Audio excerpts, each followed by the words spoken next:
Hello, and welcome to My Take. 1986's Top Gun was and remains a major part of the cultural landscape of films, beloved by multiple generations at this point. So how does one go about making a sequel to a 36-year-old film and making sure that this sequel is respectful and nostalgic for the original, but also ensuring that it feels fresh, new and exciting? Top Gun Maverick achieves all of this against the odds stacked against it in this current era of Hollywood. So in today's video, I'm going to break down how Top Gun Maverick succeeded where so many other legacy sequels of beloved franchises failed. Now, the best place to begin with this is with Maverick himself. It's worth noting that Tom Cruise slipped back into this role so smoothly.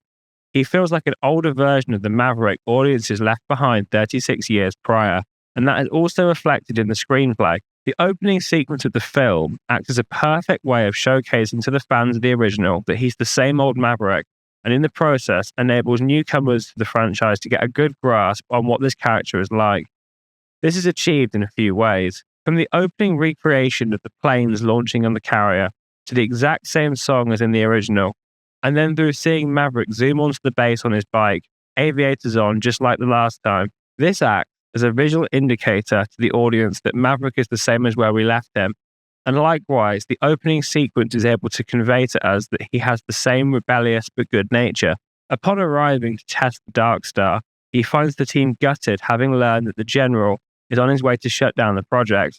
So Maverick, varying character, decides to fly the test earlier before that can happen, which showcases both his rebellious nature for defying orders, as well as showcasing his care for the staff involved in the project. Likewise, we see Maverick's thrill-seeking behavior resurface when he takes the Darkstar further past the limit of 10 Gs, resulting in a massive crash that he barely escapes. This opening scene, then, acts as a perfect way of revealing to the audience what Maverick is like as a character, caring and supportive, but also risk-taking and defiant of orders. Now, the characterization of Maverick in this movie is a major part of the film's success. When fans want to see a sequel to something that they love, the reason they want to see a sequel to it is because they love the first one and, by extension, love the characters in the original. This is something that this movie really understands. No one wanted to see a deconstructed or jaded version of Maverick. They wanted to see the Maverick that they remember in many cases from their childhood. This is where Disney went so wrong with the Star Wars sequels, but particularly The Last Jedi. Luke Skywalker, like Maverick, was an iconic 80s movie hero, beloved by the fans. So when The Last Jedi released, and we find Luke no longer the hero we left behind, but instead a jaded, weakened, bitter and cruel figure, it's no wonder that the audience felt cheated out of what they were promised. And this isn't a result of franchise fatigue, because when Luke appears at the end of the second season of The Mandalorian, fans like myself absolutely freaked out in the best way possible. Why? Because the Luke we see there is the Luke we remember from the original trilogy. So what this reveals then is that fans don't hate anything new done with their favourite characters. They hate it when those characters no longer symbolise what made them special in the first place.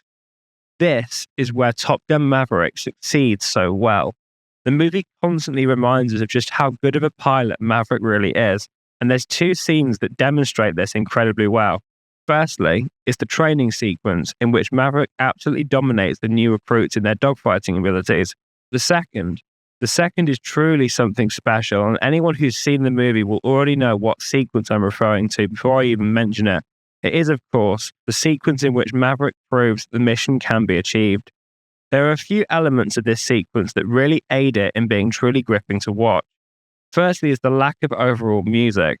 I feel like so many other directors and editors would want to likely throw some big loud element of the movie's score in there, but they very carefully refrain from doing so, with only a little bit of quiet music in the background just to add a little bit of extra tension. This is significant because it draws the viewer in, because all we can really hear is Maverick breathing. It really enables the audience to focus on the effort Maverick is going to in order to achieve this seemingly impossible mission target time. And secondly, is how this scene is set up in terms of the reactions of all the people watching. There are three characters in particular in this sequence whose reactions are worth noting. Firstly, is how all the recruits are curious as to whether or not he can do this, but a notable one to watch is Hangman, who looks like he's expecting Maverick to fail. However, As the sequence progresses, he goes from being sat back in his chair waiting for Maverick to fail, to being sat forward astonished as to whether Maverick can really achieve this or not. And then finally, after it's been done, he simply sits back in amazement. Damn. Next is Admiral Bo Cyclone Simpson, who initially looks concerned more than anything, suggesting that he thinks that if anyone can do this, it will be Maverick. His facial expressions later on in the sequence likewise showcase that he isn't at all surprised by what Maverick achieves, revealing that even though they may not always see eye to eye, he's clearly able to see Maverick's capabilities and has a level of admiration for him. And this admiration is revealed again in his little outburst of emotion when he believes Maverick to be gone. Get him back to the carrier, now. All daggers flow to ECP. You have bandits headed for you. What about Maverick? Tell him there's nothing he can do for Maverick, not in a goddamn F-18. Which suggests that he sees Maverick as a hero-like figure to him, which is a very intriguing reading of Cyclone as a character, as upon first glance he may seem to be entirely uncaring for Maverick, although the evidence pointed out here suggests that that may not entirely be the case. Finally is Admiral Solomon Warlock Bates, who is very clearly rooting for Maverick the whole time, which is a really nice detail in this scene, and I guess it acts as a character who feels the same way about Maverick as the audience does. What this whole sequence does so well is showcase that Maverick has still got it. He's still a master pilot even after all this time, and therefore he remains the hero audiences loved him for being in the first place. To return to a Star Wars comparison very quickly, this scene is very much the equivalent of the hallway fight with Luke in The Mandalorian, in the sense that it gives the audience exactly what they want to see. In other words, the hero being heroic. Who would have thought that's what we wanted? No shit! The film not only resurrects Maverick in a perfect way, but it also resurrects Iceman from the original too. There's some real-world complications that came into this. Val Kilmer, who plays Iceman, has sadly suffered from throat cancer, and having undergone 2 tracheotomies, the procedure has damaged his vocal cords to the point that he sadly can't speak without great difficulty. The film incorporates this into its plot by having Iceman likewise not be able to speak, instead using a computer to speak with Maverick. I really like how sparingly they use Iceman in this film, and as a result, the scene he's in is incredibly powerful. In case you're wondering, a few lines in which Iceman does actually say were actually performed by Val Kilmer's real-life son, Jack, who sounds remarkably similar to Val himself. This mixed with computer technology is what generated the voice that we see in the final film, but they're designed to signify his difficulty speaking, and therefore, in speaking to Maverick, it shows how much he cares for Maverick in what he says here. The Navy needs Maverick. The kid needs Maverick. That's why I fought for you. That's why you're still here. Iceman's funeral is another excellent moment in this film, and it carries a lot of weight to it, especially in light of the next element that I want to discuss, and that's how the film tries to trick us into thinking that this might be the end of Maverick. Whilst we're now aware that a Top Gun 3 is in development, at the time of this movie's release, no such thing was public knowledge. I'm not entirely sure if the studios knew at that point either. It's likely they wanted to see the response to this movie first, but who knows. So, with that detail in mind, the film does a very good job of setting itself up as a movie about Maverick's last mission. This thread is sewn throughout the film through a few details. Notably is Maverick's relationship with Penny, who for reference is actually a character never seen but mentioned in the original film. We have high-speed passes over 5 air-controlled towers and 1 admiral's daughter. Penny Benjamin. There are little lines planted in their romance plot that potentially indicate that Maverick won't make it back. For instance, Okay. Fine. But this is the last time I go out your window. We'll see. No, I mean it. I'm never gonna leave you again. Oh, shut up. Go on, get out of here.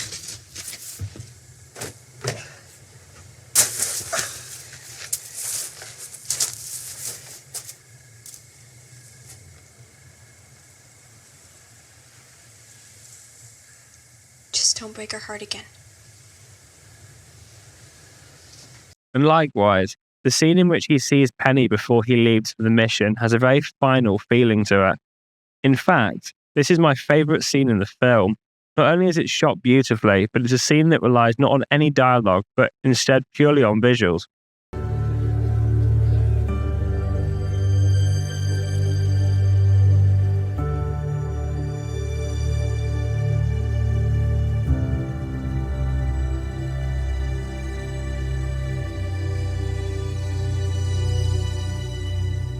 He knows what seeing him in white means, and we don't need to hear what he says to her in this moment, because we already know what it is that he's about to do. What matters is her reaction, which is performed brilliantly by Jennifer Connelly. What matters about this scene is it acts as a reminder of the danger of the mission. Had the movie cut from Maverick being told he's been appointed mission leader straight to them on the aircraft carrier, the stakes wouldn't have felt nearly as high. It's this moment of pause that really adds weight to this movie moment. In films, they often use what is termed as an insert shot, and this is basically a shot that's used to break up different scenes. So you have a scene before and the next scene, and an insert shot in between these two scenes to break up the moment. You often get them in thrillers in particular to build tension, like with this tree shot from Denis Villeneuve's movie Prisoners that I'm showing you now. I'd describe this scene in Top Gun Maverick as an insert scene, if there ever is such a thing. And that isn't diminishing the scene. In fact, if anything, it's enhancing its importance, because it's this scene that's pivotal in building the tension in the subsequent battles to come. The final element that convinced me that Maverick was going to die was the fact that his character arc finally felt complete. See, when you watch an awful lot of movies like I do, you start to notice patterns emerge in terms of how different stories are structured. And I've often found that a character's death is made all the more tragic when their character arc has come full circle. For instance, in 2021's Bond film No Time to Die, Bond dies once all the threats have been eliminated, which enhances the tragedy of his death, because in the words of Madeleine, Everything's good now. There's no one left to hurt us. Madeleine. And by the way, if you're interested in hearing my thoughts on James Bond, my video on Casino Royale is already out. Having already watched No Time to Die before watching Top Gun Maverick, I almost half expected this to be another movie where a beloved hero is killed off, particularly when I realized that what they were doing with Maverick's character arc. The death of Goose in the first Top Gun is a moment that Maverick is not able to let go of. One of the most powerful moments in this film is the scene where he's kicked out the bar, only to notice on the way out that they're singing and playing Goodness Gracious Great Balls of Fire.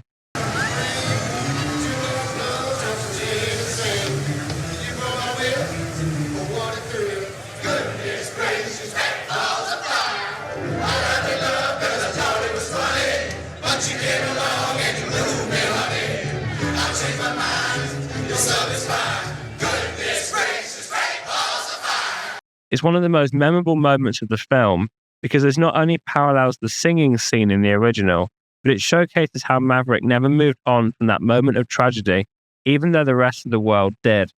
He was never able to let go.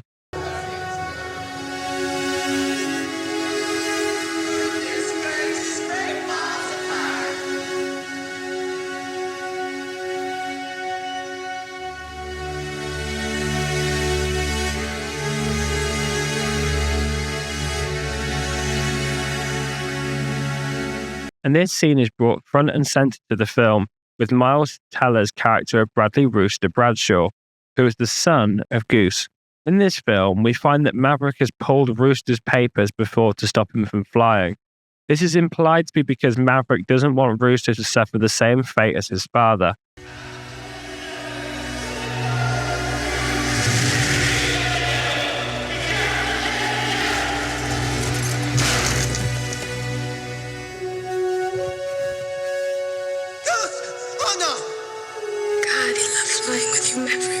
And Maverick clearly sees his friend in Rooster, and this is visually shown to the audience through the shot and costume parallels that are made explicitly clear in this scene.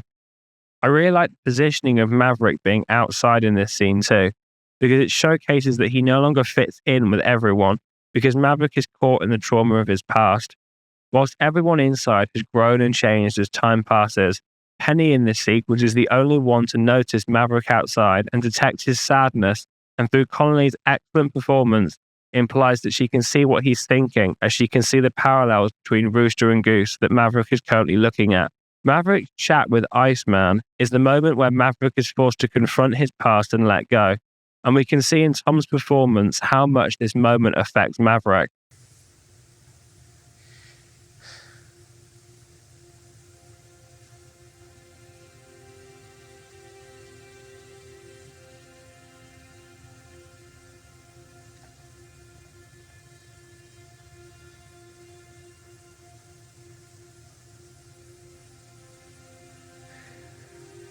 I don't know how.